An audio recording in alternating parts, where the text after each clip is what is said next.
هوريكم بقى بنشحن البطارية ازاي. بصوا بنفك السلك كده الأول، بناخده ده الشاحن، ناخد الشاحن ونمسك فرامل وندوس على حرف الار ده.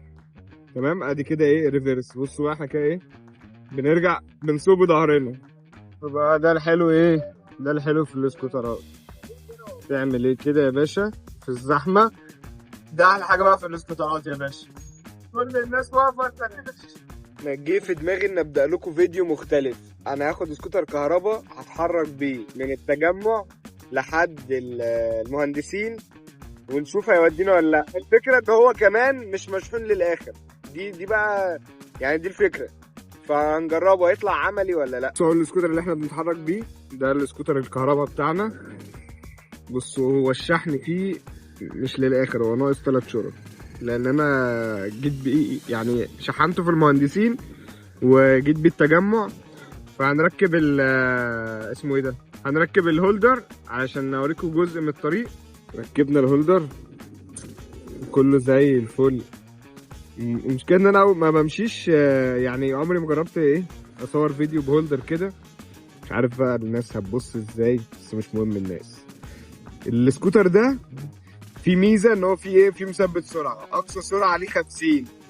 هو مش ملل قوي لان انت اغلب الطرق بتبقى زحمه، يعني ايه الحته دي بس فاضيه، بس اغلب الطرق معاك هتبقى زحمه. انا مش عارف انتوا سامعيني من الهوا ولا لا، بس اتمنى تكونوا سامعيني. وبص كده انا همشي على مثبت السرعه، يعني دايما ابقى ماشي على مثبت السرعه، اسيب السرعه متثبته على ال 50 وهو يمشيني. مش هوجع بقى ايدي ولا الكلام ده. غير ان برضه حاجه قبل ما نمشي كده، قبل ما نطلع، غير ان هو في ريفرس. انا عايز ريفرس بس ننزل كده على الطريق ده.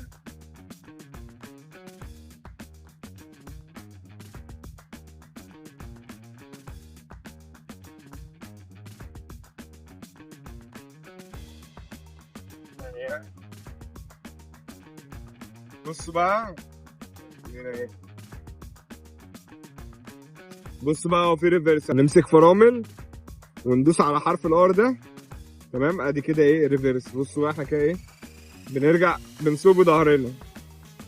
بتسوق بظهرك يا باشا، فدي ميزه حلوه فيه.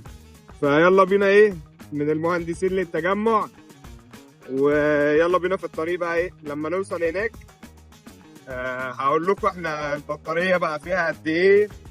وفي نص الطريق احنا لسه هنطلع كوبري اكتوبر، هناخد طريق كوبري اكتوبر وهنزل جامعه الدول وهدخل على المهندسين، وهوريكم البطاريه شكلها عامل ازاي وكده، ونشحنها سوا اوريكم بتتشحن ازاي.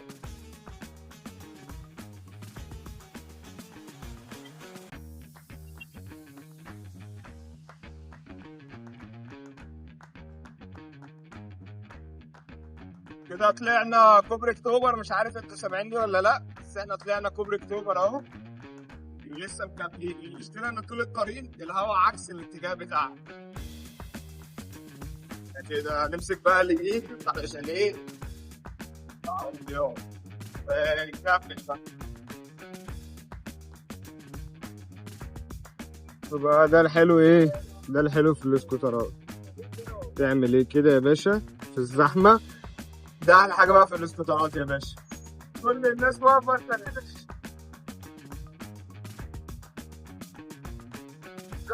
زحمه عادي ولا يشغلك.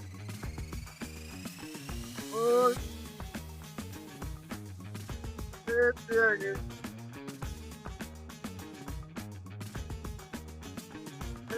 جد يا جد يا باشا، يا جد.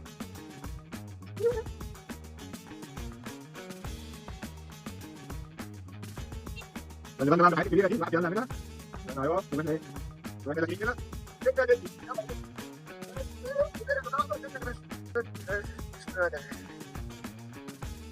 احلى حاجه بقى في السكوترات، شايفين العربيه تجيب لك سكوتر كده تتمشى بيه فوق السوبر كله وحش.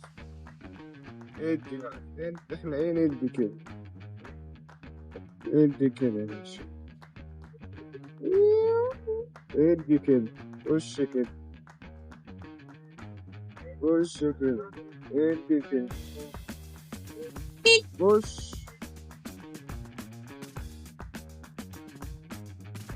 خش كده. احنا وصلنا كده المهندسين بس من ميدان لبنان مش من جامعة الدول. الدنيا زحمة موت، الناس فوق بعض. بصوا معانا قد ايه.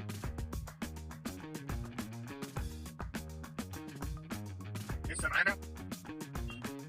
هنقف بقى ونشوف ايه. هقول لكم اول لما نوصل. احنا قربنا عامة. طبعا احنا وصلنا المهندسين. بصوا بقى احنا ايه. احنا كنا الا 3 شرط، خدنا في كل ده شرطتين. هو بيمشي حوالي 85 كيلو. تمام. البطارية اللي هي البطارية الواحدة، استنى اوريكم البطارية. بصوا اوكي كده افتح. هي دي البطارية. ماشي. البطارية دي بتمشينا حوالي 85 كيلو. ممكن تحط بطاريتين يمشوكوا اكتر. هوريكم بقى بنشحن البطارية ازاي. بصوا بنفك السلك كده الاول، ناخده ده الشاحن. ناخده الشاحن نطلعه البطارية كده. ماشي. البطارية اهي.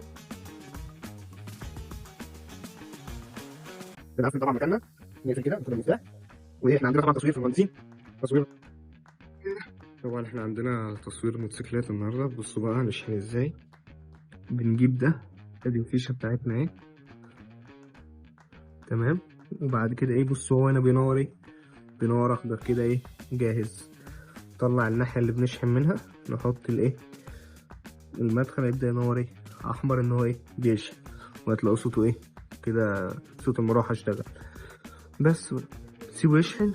خلص تصويرنا، نخلص شغلنا ونحط البطاريه ونتحرك بيه تاني. في الاخر هل السكوتر الكهرباء عملي ولا لا؟ بصوا انا رحت بالسكوتر الكهرباء من المهندسين للتجمع، من التجمع رجعت تاني للمهندسين. حوالي استهلكنا قد ايه مثلا؟ استهلكنا اكتر من نص البطاريه. مشواري مثلا رايح حوالي 30 كيلو وراجع حوالي 30 كيلو او اكتر من 30 كيلو. طبعا طلعنا على كوبري اكتوبر، مشينا على طرق سريعه والكلام ده. طبعا كنا بنمسك الحاره اليمين وماشي على اقصى سرعه اللي هو سرعه السكوتر ده 50. ففي سكوترات كهرباء تانية بيبقى سرعتها اعلى من كده والرينج بتاعها اكتر من كده. ولكن بالنسبه لده هو احسن من المواصلات. يعني انت لو هتركب مواصلات والكلام ده هو احسن بكتير، وهيوفر عليك. لو انت مثلا ليك مشوار ثابت يوميا زي شغل ثابت بتروحه، هو هيكون عملي جدا ليك. لو بتتكلم كان هو شغل، في سكوترات كهرباء معموله للشغل. في سكوترات كهرباء معموله الشركات، في شركات عاملاها ان هي بتاعت شغل بس، وبيبقى باشتراك حاجه زي كده. هبقى اعمل لكم عنها فيديو تاني لو انتوا عاوزين. ففي الاخر لو حسبتها هتلاقي ان البطاريه اصلا انت بتروح او بتروح الشغل بتحط البطاريه على الشاحن، مش هتلحق تخلصها كلها. ولما بترجع البيت بتحط البطاريه تاني على الشاحن، فهي بتشحنها بتبقى هي بحوالي 50% مثلا. يعني انت مبتلحقش تخلص البطاريه للصفر. بتستهلك معاك فلوس كام؟ مش هتستهلك معاك الرقم اللي هو يعني على فاتوره الكهرباء، لان هي زيها زي اي جهاز عادي بيتشحن في البيت، فاهمني. لو عجبكم بقى الفيديو ده اكتبوا لي تحت في الكومنت، واعمل لكم فيديوهات من دي كتير عن الاسكوترات الكهرباء او عن العربيات عامه، ريفيوهات ونجرب. وقولوا لي كده لو هنعمل فيديو تاني، قولوا لي نتحرك بالسكوتر الكهرباء منين لفين، ونعمل لكم فيديو ونشوف الدنيا هتبقى ايه.